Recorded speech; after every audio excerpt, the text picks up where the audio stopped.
My wedding. On February 14th, and she made my mum cry, the most beautiful dream, is simply to be human. I once heard someone say, love doesn't overwhelm you in the first moment. It brings you such peace that you never want to leave.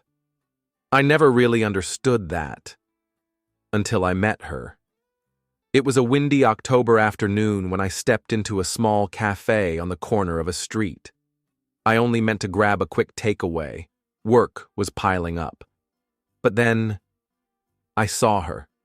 She sat in the corner of the room, wearing a soft white jumper, her hair slightly tousled by the wind, a pair of round glasses resting gently on her nose, and her slender fingers gliding across the pages of an old book.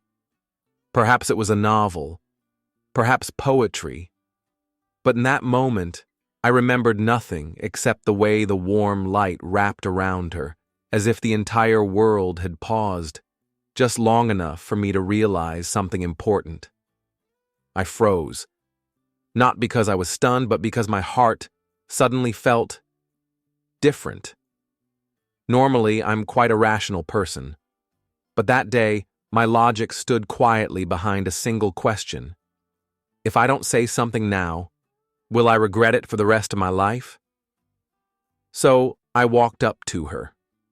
The first thing I said was, "Does that book have a happy ending?" She looked up, a little surprised, then smiled. "I haven't finished it yet, but I hope so. Everyone needs a beautiful ending, don't they?" And that's how we began. Gently, effortlessly, without fanfare. Our love didn't explode like fireworks. It burned like a small fire on a cold night, steady, soft, and warm. We went through days of empty bank accounts, sudden rains without umbrellas, and dinners made only of eggs and boiled vegetables. And still, she smiled. That smile could silence the noise of an entire city. She taught me to slow down, to notice a flower growing by the roadside instead of walking past it, to understand that you don't need wealth to feel happiness, and that sometimes sitting in silence next to someone is the deepest kind of love. After nearly 2 years, with all the cracks and mending, the silly arguments over jealousy, the awkward apologies, I decided to propose. There was no fancy restaurant, no orchestra, no rehearsed speech, just a late evening when she returned from work, still smelling of bread and oil from the bakery she worked in. I stood at the bottom of the old staircase to her flat, holding a small cake box with shaky handwriting on top. "Will you marry me?"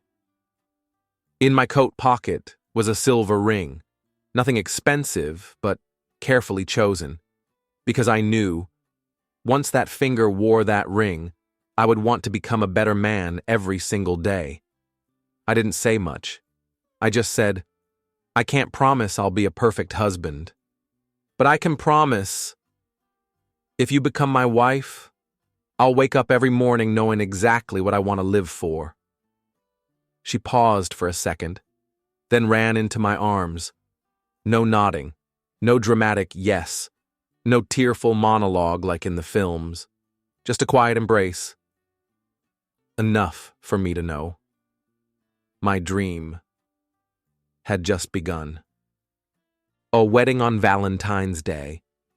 I chose the 14th of February, Valentine's Day, for our wedding, partly because I thought it was a beautiful symbol, but mostly because I wanted every anniversary of ours to fall on a day the world already remembers for love. My mum had a different view. She grumbled a little. Getting married on Valentine's Day? People are all busy loving each other. Who has time to come to a wedding? But then, she quietly went and had a new dye made, carefully choosing each lace thread, every tiny pearl sewn into the cuffs. My mum is a simple woman. She's spent most of her life in the kitchen, at the market, and in the quiet patience of a widow raising a child. Since my dad passed, she carried both roles, mother and father, without complaint. But that day, she was truly happy. Her eyes sparkled. She talked more than usual, and she kept asking me, "Do you think I should wear the silver hairpin or the white rose?" I'd never seen my mother look so young. The morning of the wedding. That morning, the sun was gentle. Spring in my hometown doesn't have cherry blossoms, but there were shimmering drops of dew on the rooftops, and the sparrows chirped as if they were celebrating with us. Mum woke up at 4 a.m. She made sweet glutinous rice balls for the entire family, by hand. She didn't say it, but I knew. She had barely slept the night before. I saw her standing silently, staring at the ao dai she'd hung neatly on a hanger. Perhaps she was thinking about Dad. Perhaps she was remembering her own wedding day, one that had passed more than 30 years ago. I came to greet her. She placed her hand gently on my shoulder. Her voice trembled. Being a husband isn't just about loving someone. It's about learning to understand them. If you don't understand, love itself becomes tired, son. I nodded, but I didn't think she meant anything specific. I thought it was just another motherly piece of wisdom, the kind all mothers give. What I didn't know was that just a few hours later, those words would become the deepest wound in my mother's life. A moment left behind. The wedding took place at a small restaurant, just as she wanted. No grandeur, no dazzling stage, just candlelight, soft music, and white flowers across every table. My mum sat at the main table, wearing a soft lavender ao dai, her hair neatly tied up, her smile gentle. She kept thanking guests, topping up their wine, and her eyes welled up when someone said, "You've raised your son beautifully." When it came time for us, the bride and groom, to step up to the stage, the MC invited both families to come forward for the toast. But then, the bride stepped back. I didn't understand. Then she turned to me and whispered, softly, but loud enough for both families to hear, "Let your mum come up alone."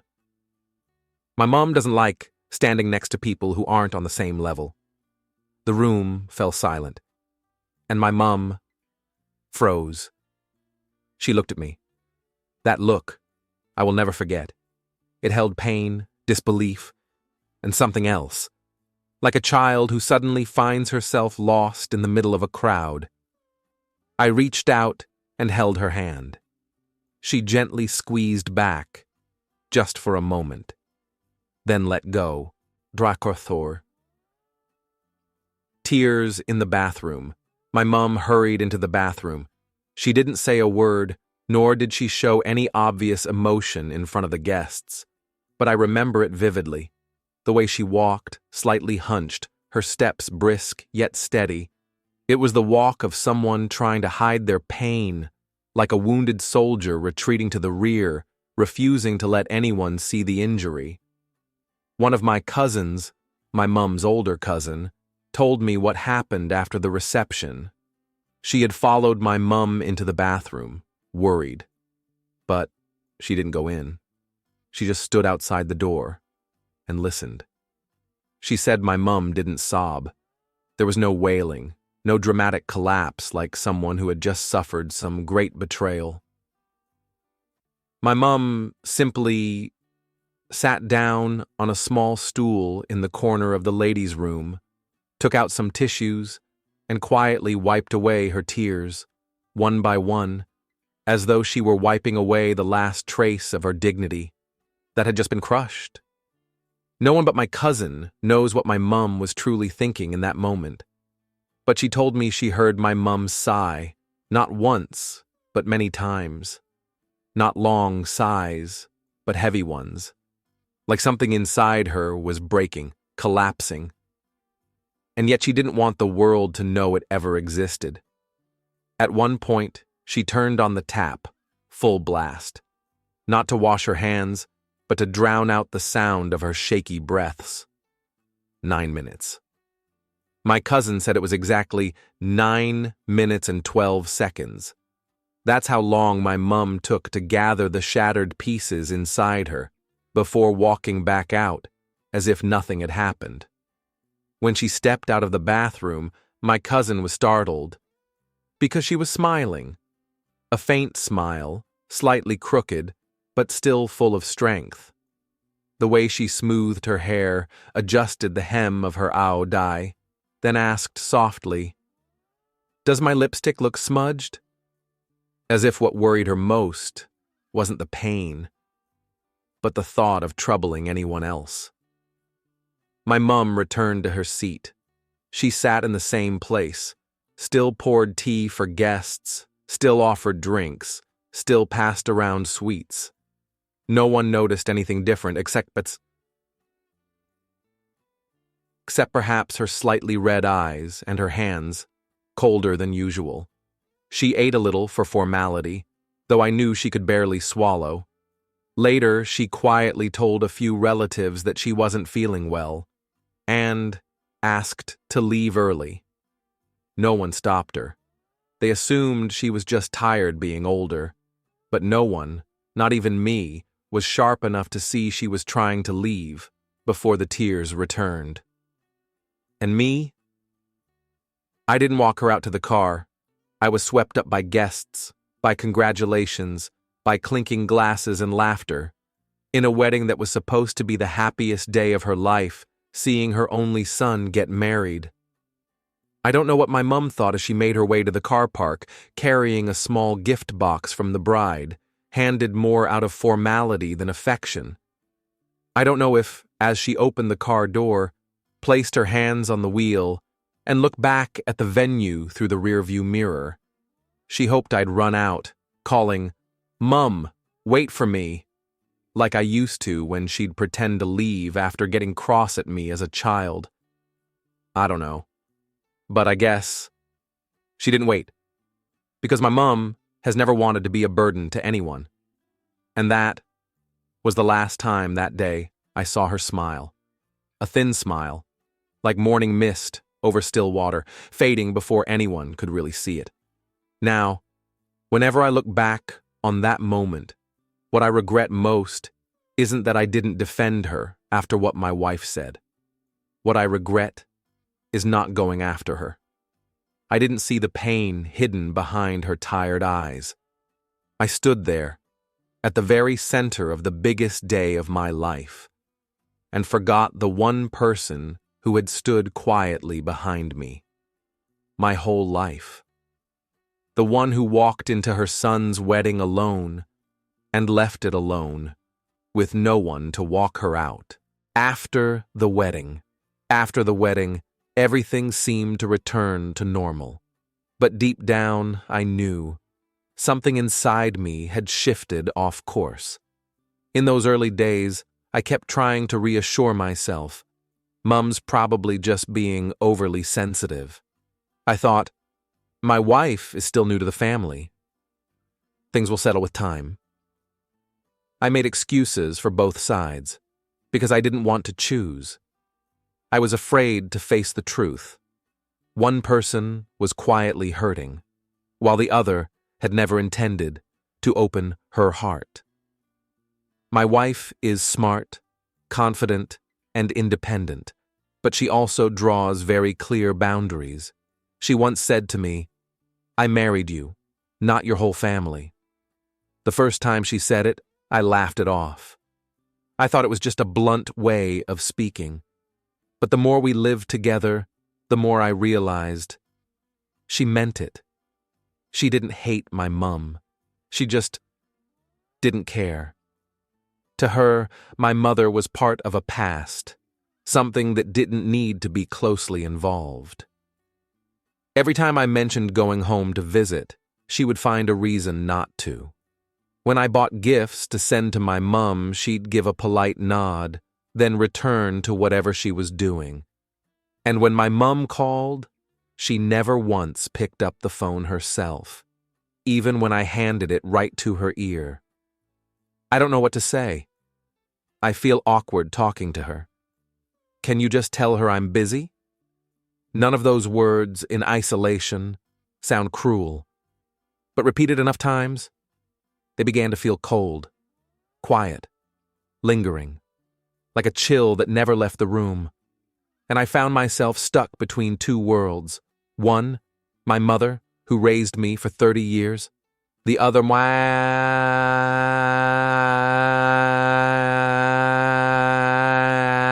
whom I once believed I'd spend the rest of my life with.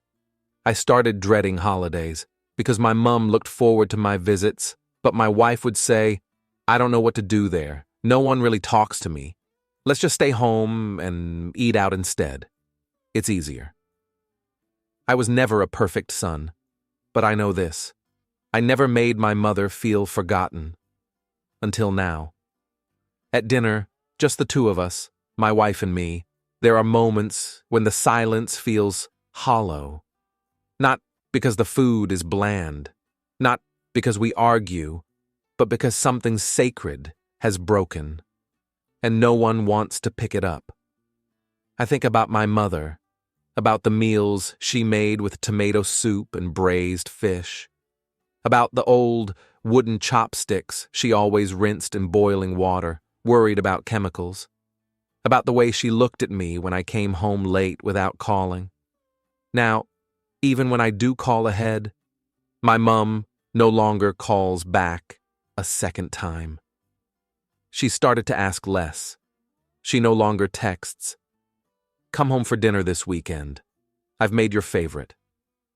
She doesn't send photos of the daisies blooming in the front yard anymore. She doesn't ask if I need her to bring anything when she visits the city. Maybe she's realized that some things, if you have to ask for them, are no longer acts of love. The unsent letter. A week after the wedding, I went back home. I didn't tell anyone in advance. I simply missed my mum. Or maybe, on a deeper level, I needed a place where I could be silent without being judged. Mum opened the door with her familiar gaze and gentle voice. "You're home. Come in. I've already made dinner." Not a word about the wedding. No questions about married life. Not even a hint of reproach in her eyes. My mum, still the same woman, choosing silence as her way of hiding everything that had wounded her. That evening at dinner, she spoke about the neighbors, the cat next door that had given birth to 4 kittens, and how Aunt Lan had just opened a new corner shop. That was all. But I understood that was her way of saying, I'm still all right. After dinner, while she washed the dishes, I sat in my old bedroom, the room I had grown up in, with photos from my high school graduation still on the wall. I opened the bedside drawer, just to find a piece of paper to jot down my new phone number. And that's when I saw it. A folded sheet of paper, slightly wrinkled, the edges yellowed with time. The first line caught my eye. To my son. I opened it. Mum's handwriting, in blue ballpoint ink, leaning slightly to the left. Shaky lines, perhaps due to age, but each word was clear, as though every letter had been pulled directly from her heart. My dear son, today I feel a little out of place. But I understand. I'm no longer the center of your world. I don't blame you. I just hope you're happy. If your wife is ever upset, be the bridge between her and me. Don't let the new woman in your life make you forget the old one, the one who held your hand through 30 rainy seasons. I finished reading. My heart clenched. My lips were dry. And I couldn't bring myself to read it a second time. I folded it back, placed it exactly where I'd found it, and shut the drawer, as if by not opening it again, the pain within it might somehow vanish too. But it didn't. It stayed. It stays still. Valentine's Day. 1 year later. A year later on Valentine's Day, Our first wedding anniversary, I sat alone in the same little cafe where it all began. The seat across from me was empty. The coffee on the table slowly went cold. It was raining outside. We no longer lived together. No drama, no fights, no third person. Just the quiet truth. We had stopped connecting. I realized that the woman who once made my heart race on that windy October afternoon wasn't kind enough to touch the heart of the woman who gave me life. And that was something I couldn't live with. Love cannot be built on indifference. It cannot last if it forces you to choose between your mother and your partner. I made my choice. Not to walk away from anyone, but to return to who I was, a son who could not be happy while hurting the person who had sacrificed everything for him. I'm not telling this story to be judged, not to defend my mother, not to blame my former wife.